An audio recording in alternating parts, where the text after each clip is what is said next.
block-based sandbox survival game. Is this just a Minecraft mod, you may think? No.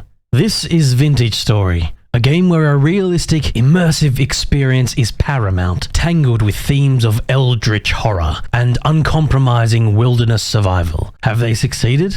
Hello there, my name is Red, and today I'm going to answer a simple question. Should you play it? Let's find out right now. Don't forget to like, sub, hit the bell and comment. It really helps out and is greatly appreciated. As always, I will be keeping the video spoiler free. There isn't much story to spoil, so I'll be limiting my footage and content to the initial part of the game, so you can discover the rest for yourself. Vintage Story was developed and published by Inigo Studios, released on the 27th of September 2016, and is still considered in early access. Major updates come in roughly every 5 to 9 months, and the game is built in its own custom cross-platform engine, allowing the developers to tailor-make the experience to their desires. You are thrust into your newly created world and given a character creator, a good little maker that lets you customize your character admirably. Classes can be chosen with their own positive and negative traits. If you're a little unsure, you can thankfully take a default class with no traits at all. Customize your Seraph, as you the player are called, and venture forth. The game features several survival aspects, the primary being hunger. If not satiated, you will starve and eventually shove off your mortal coil to respawn anew, leaving your inventory on the ground. However, you can choose to keep or drop your inventory in the world settings, but more on those later. There are beginner's guides the player can activate to get you started. This handy book gives you access to all the recipes the game has to offer, as well as several guides for early stage survival. Whilst your satiety, basically your hunger, governs how much energy you have to burn before you begin to starve, nutrition can provide health bonuses by eating multiple food types: fruit, vegetables, grain, protein, and dairy. Each type, when full, provides 2.5 health points to your base amount of 15.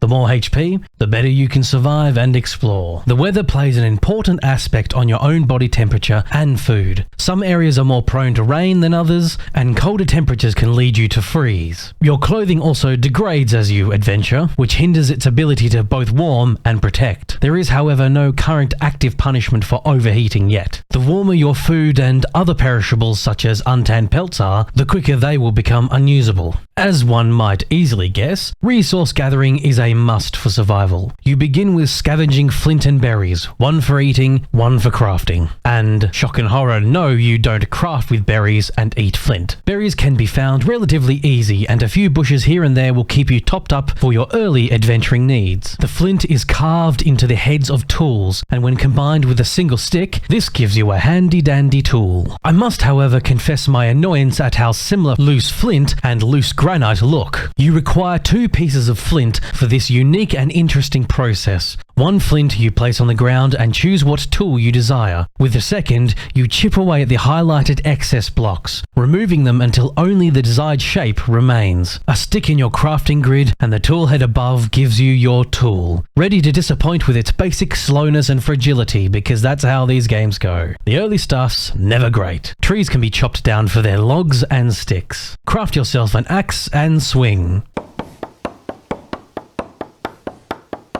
And swing some more. The bigger the tree, the longer it takes. Anything above your striking area also breaks. Be warned, some trees are bigger than your paltry axe can handle. This causes only some of the tree to break, along with your axe.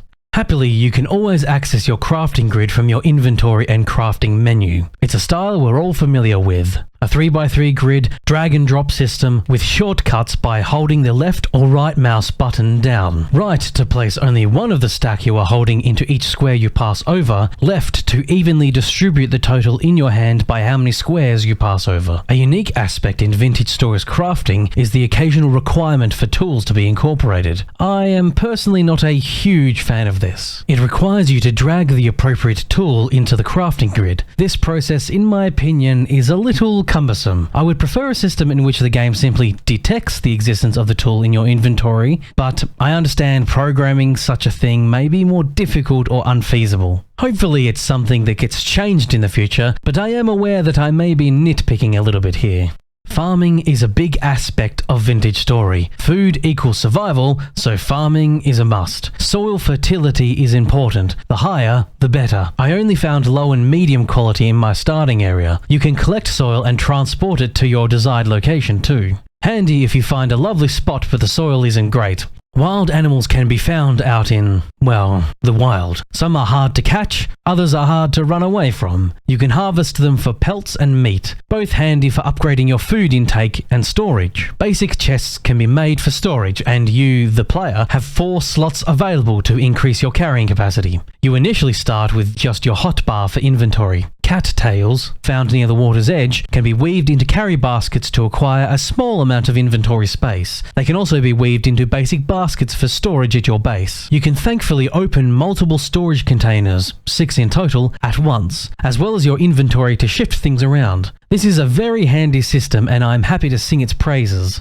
Some items can be stored on the floor, and tools can be leaned up on the wall, which help create a feeling of a lived-in world. Stacking your firewood helps keep your chests clear of multiple stacks and is important for charcoal, but more on charcoal later. Vintage Story provides a very lovely map, available right from the start. You get your X, Y, and Z coordinates as well as a detailed look at what you've discovered, but most importantly, a robust map marker system for the forgetful. Me. A range of colours and icons are available to place and name. So far I've only found copper to auto-name itself when selecting the pickaxe icon and the colour orange. Hopefully they will add more of those in the future. You can also choose to pin any marker you've made, which ensures it will always be on your minimap. Your minimap being an optional setting. I can't emphasize enough just how much a good map in an open world survival game can make or break your experience, and Vintage Story delivers. Another aspect Vintage Story delivers on is a unique mechanic to do with temporal stability. In the center of your hotbar is a blue gear. This lets you know how temporally stable you are. The blue gear drains as you become more unstable. Or is it less stable? Well, moving along. Complete instability pushes you into the Rust world, a realm of twisting reality, monsters and distant, unknowable behemoths striding in this incomprehensible mirror world. Lower instability can eventually cause monsters called drifters to spawn and attack you. Delving deep underground and mayhaps a little too greedily will drain your stability too. Temporal storms will come about every 10 days or so. These storms push you into low stability and you must fight to survive. Restoring stability can be accomplished by defeating these drifters or by sacrificing temporal gears, which can be found in various ways throughout the world. Rifts appear in more unstable areas and leak instability. Stay away lest you want to enter the Rust world. A relatively complex weather system exists in Vintage Story. Rain and thunder can be seen and heard. Fog and cloudy days can also come about. The seasons also change as you go. Your world will start in spring, moving to summer, autumn, and finally winter. Winter is your deadline to stock up on food, as feeding yourself during the winter is difficult. I will leave the seasons and how they look, especially winter, to discover for yourself. Swimming is fortuitously not too much of a pain. You can hold your breath for about a minute before running out of oxygen and begin eating into your health. Diving deep, however, you will discover your vision darkens quickly, so keep to the surface if you want to see. Collecting clay is an important first step too. Like Flint, you can place it on the ground to start clay forming, this time into different molds such as a pickaxe head mold. The process differs only slightly from Flint tool making. On your first layer, you add in clay. After the first layer, you add more clay as you go, layer by layer until finished. You need plenty of clay in your hand to finish the process. The mold also needs to be fired. Dig up a 1-block hole and place the mold in the bottom. Place in some grass, sticks, then finally 4 pieces of firewood and let it burn. This process takes a while. If nothing else, Vintage Story demands patience. Molds take 24 in-game hours to finish. Replace the firewood with something more efficient and it will go quicker. But for now, firewood is fine. Be warned, like torches, fire pits can be put out by rain, so make sure to put them under cover and especially out of the range of anything flammable. With clay, you can also mold pottery, which is useful for storing the boasted 350,000 meal combinations you can make. Molding a cooking pot sets you on the path to making at least some of the aforementioned thousands of meals. Storing the created food in Crocs for later also helps with the winter survival. Mold and use a bowl to retrieve your delicious or not so delicious meal for consumption. Such things as certain mushrooms will harm you if consumed. The handy toolbox lets you know the level of deliciousness or pain you are about to ingest. Another test of patience comes with the making of charcoal. Collect logs.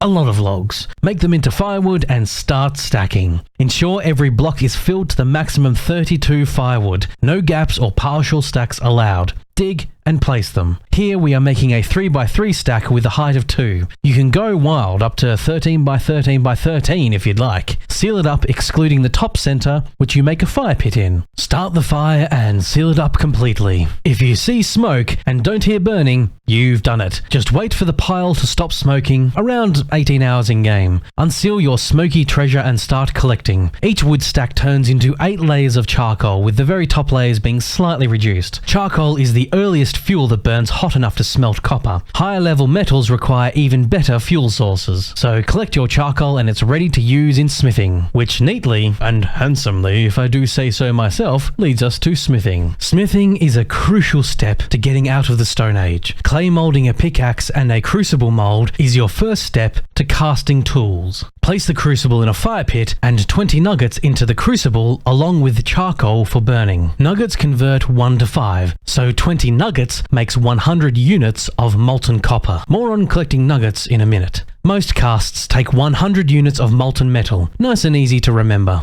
and the toolboxes will remind you how much you are melting. Once at the right temperature, and with tongs in your offhand, you can pick up the crucible and pour it into a mold. Once cooled either by waiting, again patience, or by letting it dip to below 300 degrees, picking it up once again with tongs in your offhand and quenching it in water, nearly instantly cooling it. You can also create ingots with a cast as well. Cast yourself a copper anvil with the appropriate mold and 900 units of copper, create a forge, a pretty easy recipe. Place a couple bits of charcoal in that forge and light it up. With hammer, anvil, tongs and a glowing ingot, you can now smith. You can shape the ingot into tools unavailable with simple molds, such as a saw blade which is required to make wooden boards. A slightly different molding system is used for smithing and requires you to maneuver the blocks into the correct shape, then split off the excess. Bits need to be individually moved around and can only jump up 1 level. It's a little bit more complex, but I found it quite fun.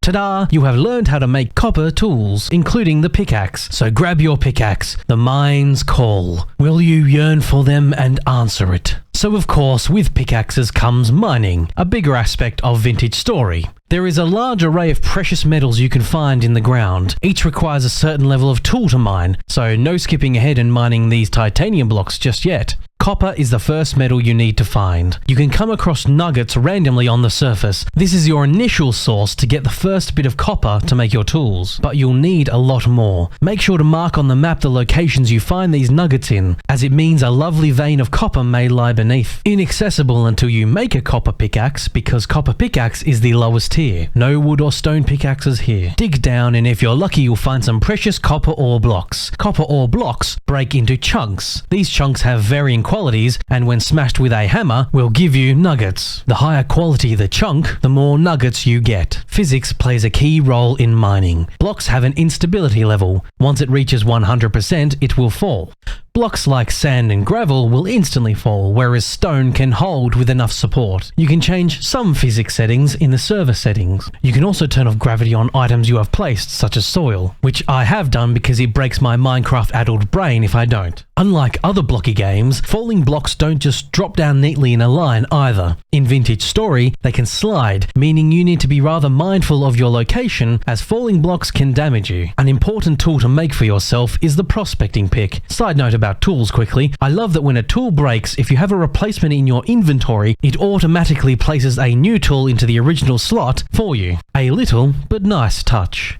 A prospecting pick is useful for narrowing down where ores are. Taking 3 samples of stone in an area gives you a readout of what's nearby. The better the readout, the closer you are. Using brain logic, you can triangulate an area with a very high probability of that ore being found. It's not a guarantee though. Also note, ore veins happen to be rather flat disc shaped, so keep that in mind when digging down. There are many more tools and weapons to discover, so get out there, start smithing and start smelting. Traders can be found throughout the world and are a potential source of tools as well, and you can sell specific items to them for the currency rusty gears, which of course can in turn be used to buy from them. Each trader has a category such as a clothing trader selling, you guessed it, clothes, or a furniture trader selling, well, you get the idea. Panning is a useful and safe way early on to get a nugget or two of ore, among other bits and bobs. A panning tool is easily constructed with a single log and a knife. Find gravel, excluding muddy gravel, sand or bony soil near water and get panning. Each block has 8 pannable layers. Stand in the water with your 1/8 in your pan and hold click on the water. Eventually you will sift it and an item, maybe, will be your reward. But don't be afraid to go out and explore the world too. Hidden treasures and ruins can be found, as well as other biomes like deserts. You can even find journals in hidden ruins that unlock the lore. So discover those and learn more about the world as you go. Fantastically, the developers are big on allowing mods. There are hundreds to choose from and help tailor your experience even further. Although be warned, if you decide to pay for server hosting through the developer's website, like I have done, you cannot add mods in at the moment. Hopefully that will also change in the future. So, in closing, Vintage Story feels like it's made by people lusting after a more hardcore and realistic survival experience, whilst also trying to subvert some of the tedium that comes with it, such as always having your crafting menu available, instead of having to lug around or constantly create a crafting block because once again you forgot Minecraft. Being able to have multiple menus and storages open in front of you is great, as well as the ability to undock and move them is fantastic. In the end, patience is key. Many things can take hours of real time to achieve. I can easily see this appealing to some, but not others. Me, I'm somewhere in the middle. The customization of your environment is great, being able to sculpt blocks with a chisel and make your area feel like a home. The world is intriguing and it feels like there's many mysteries to discover. There are plenty of unique blocks to discover and items to be made. Plenty of server options let you tailor your experience to what you desire. It's a hardcore experience for those wishing to toil away their hours. An ever-evolving world to explore with in-depth systems, happily keeping you forever busy. So, will you play it? Let me know in the comments and thank you very much for watching. Goodbye for now.